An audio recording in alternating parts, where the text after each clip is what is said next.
தாய் தமிழ் உறவுகளுக்கு வணக்கம். சற்று முன் கைது செய்யப்பட்டார் விஜய் அதிர்ச்சி என்ற தலைப்பில் இந்த காணொலியை காண்கிறோம். சற்று முன் கைது செய்யப்பட்டார் விஜய் அதிர்ச்சி என்ற தலைப்பில் இந்த காணொலியை காண்கிறோம். 2026 தமிழக சட்டசபை தேர்தல் ஜோசப் விஜய் ஆட்சியை பிடித்தார். ஜோசப் விஜய் ஒரு கத்தோலிக்க கிறிஸ்தவர், சபாநாயகர் ஒரு கத்தோலிக்க கிறிஸ்தவர், அதே நேரத்தில் நிதியமைச்சர் ஒரு கத்தோலிக்க கிறிஸ்தவர், ஜோசப் விஜயின் அரசியல் ஆலோசகர் ஜான் ஆரோக்கியசாமி கத்தோலிக்க கிறிஸ்தவர். தமிழக அரசு கிறிஸ்தவ மயமாகிறதா என்ற ஒரு கேள்வி எழுந்துள்ளது. தமிழக அரசின் முக்கிய பதவிகளில் கத்தோலிக்க கிறிஸ்தவர்கள் நியமிக்கப்பட்டு வருகிறார்கள்.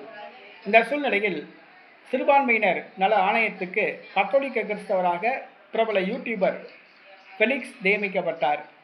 தற்பொழுது தமிழக அரசு உயர் பதவிகளில் கிறிஸ்தவர்கள் நியமிக்கப்பட்டு வருகிறார்கள். இந்த சூழ்நிலையில் தமிழக வெற்றி கழகத்தை சார்ந்த மைக்கேல் என்பவர் சமூக வலைதளங்களில் கிறிஸ்தவ மதங்களை உயர்த்தி பேசியும் முருகக் கடவுளை இழிவாக பேசியும் பதிவுகள் வெளியிட்டு வந்தார்.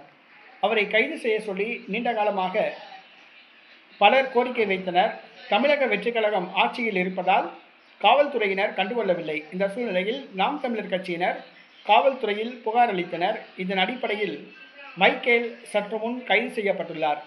மக்கள் மத்தியில் மத நல்லிணக்கத்தை கெடுக்கும் வகையில், மத கலவரத்தை தூண்டும் வகையில் முருகக் கடவுளை இழிவாக பேசி பதிவுகள் வெளியிட்டு வந்த தமிழக வெற்றி கழகத்தை சார்ந்த மைக்கேல் சற்று முன் கைது செய்யப்பட்டுள்ளார்.